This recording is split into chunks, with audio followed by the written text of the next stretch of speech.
नमस्कार दोस्तों, स्वागत है आप सभी का आपके फेवरेट चैनल में। आज हम फिर से बायोलॉजी गेस क्वेश्चंस लेकर के आ गए हैं फाइनल एग्जाम के लिए। और यही जो पेपर है वो एकदम श्योरली आता है आपके एग्जाम में।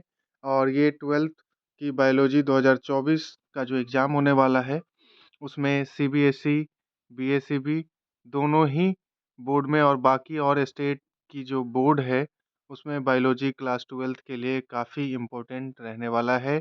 बीबीआई क्वेश्चंस की जो श्रृंखला है वो हम अभी शॉर्ट नोट्स पढ़ा रहे हैं।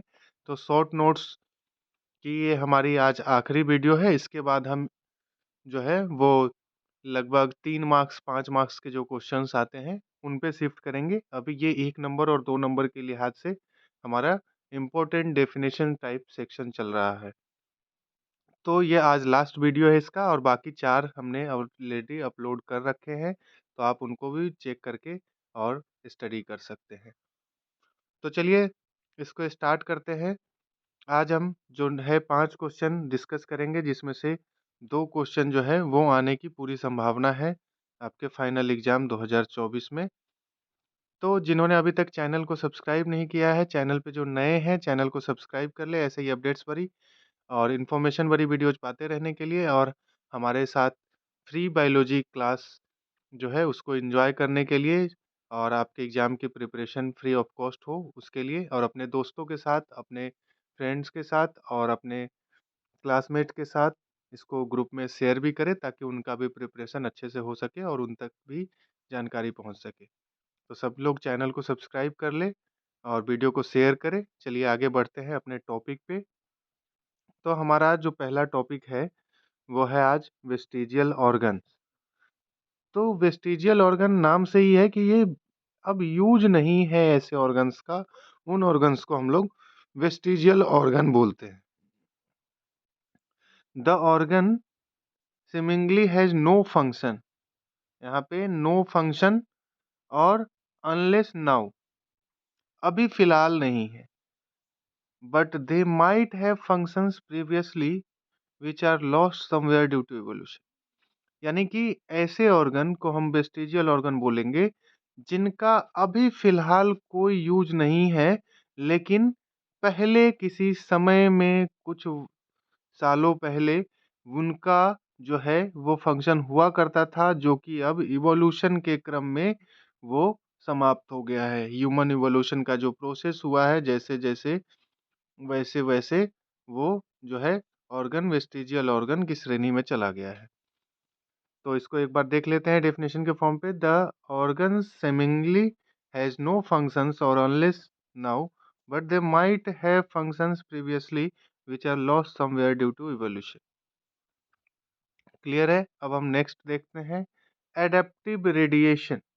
Adaptive radiation is an evolutionary process that produces new species from a single rapidly diversifying lineage.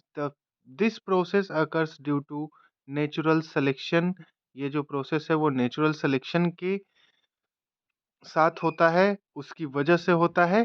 और इस पूरे प्रोसेस का जो एग्जाम्पल है, an example of adaptive radiation is Darwin's finches. Darwin finches जो है इसका एग्जाम्पल है एडेप्टिव रेडिएशन का, फाउंड इन गैलापागोस आइलैंड। तो ये जो डार्विन फिंचेज है वो कहाँ पाया जाता है? तो गैलापागोस आइलैंड पे पाया जाता है, और डार्विन रेडिएशन को यहाँ पे इमेज में दर्शाया गया है। अब हम इसको हिंदी में समझते हैं। तो एडेप्टिव रेडिएशन एक ऐसा इवोल्यूशनरी प्रोसेस है जो न्यू स्पेसीज को प्रोड्यूस करता है। कहाँ से? सिंगल और रैपिडली डाइवर्सिफाइंग लिंकेजेस से, लाइनेज से। तो ये नेचुरल सिलेक्शन के प्रोसेस के क्रम में इस प्रकार का इवोल्यूशन हो जाता है, और ये जो है इवोल्यूशन करके नए प्रजाति को जन्म देता है। अब इसका एक एग्जाम्पल दे करके बताया है, तो क्या है इसका एग्जाम्पल? डार्विन फिंचेस, और ये गैलापागोस आइलैंड पे पाया जाता है। ठीक है।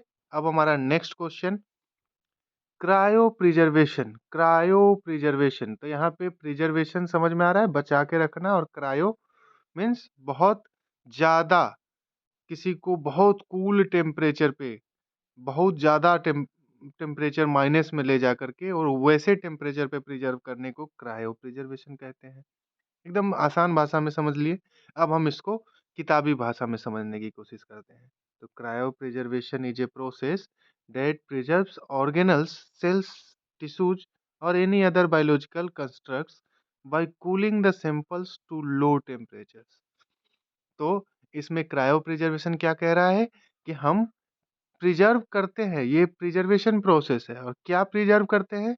तो organelles, cells, tissues and any biological construct, यानी शरीर के किसी हिस्से को यहाँ पे हम लोग प्रोटेक्ट करके रखते हैं। कैसे प्रोटेक्ट करते हैं भाई साहब? तो इसको कूलिंग करते हैं, बहुत लो टेम्परेचर पे कूलिंग करते हैं। ये आप इमेज में देख पा रहे होंगे कि कितना ठंडा जगह पे इसको रख रहे हैं।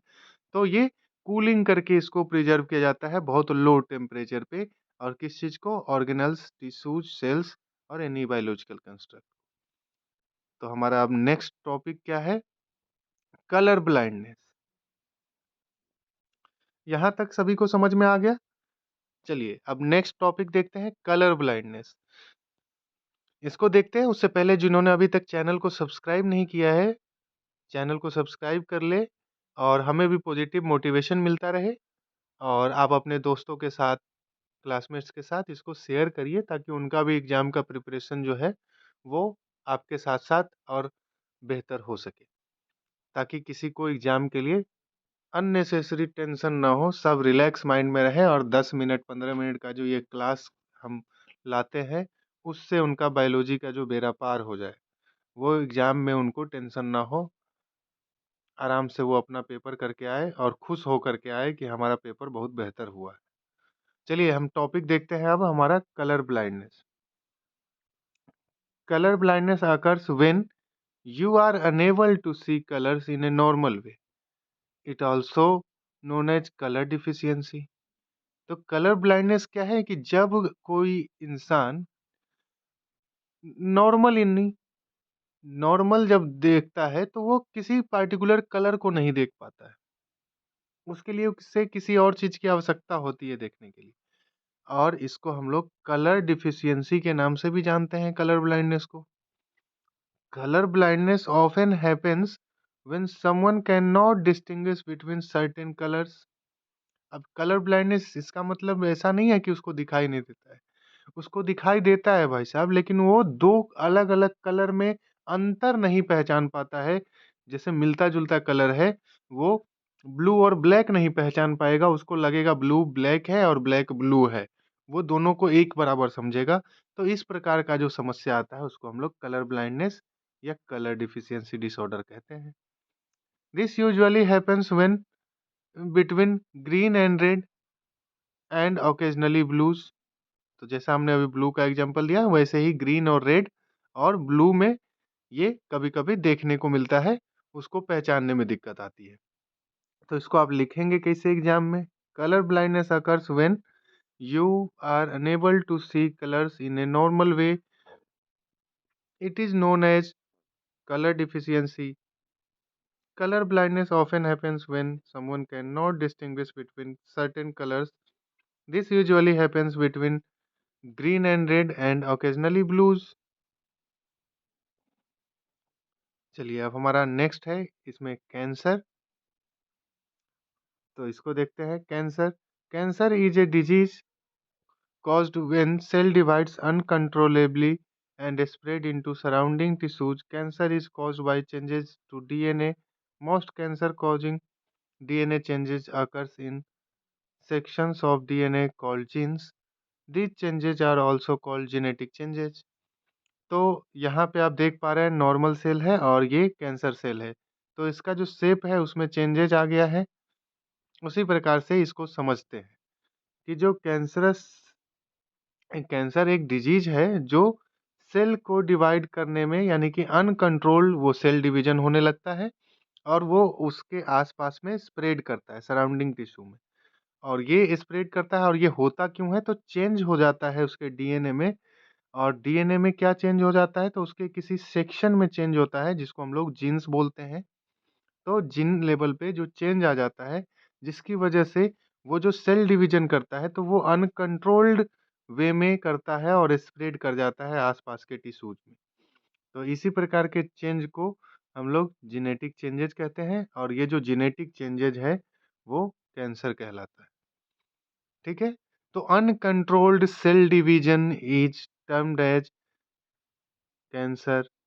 Changes in the occurs in the DNA at genes level is termed as genetic changes, and these genetic changes leads to the cancer formation or disease cancer। तो ये आप कैंसर के बारे में जान गए। तो आज के वीडियो के लिए इतना ही और फिर हम मिलेंगे नेक्स्ट वीडियो में। तब तक के लिए आप इस वीडियो को लाइक करें, चैनल को सब्सक्राइब करें, वीडियो को शेयर करें अपने दोस्तों के साथ, क्लासमेट्स के साथ और बाकी ग्रुप्स में, जिससे सभी का प्रिपरेशन हो सके। बहुत बहुत धन्यवाद। थैंक यू आप सभी का। जय हिंद।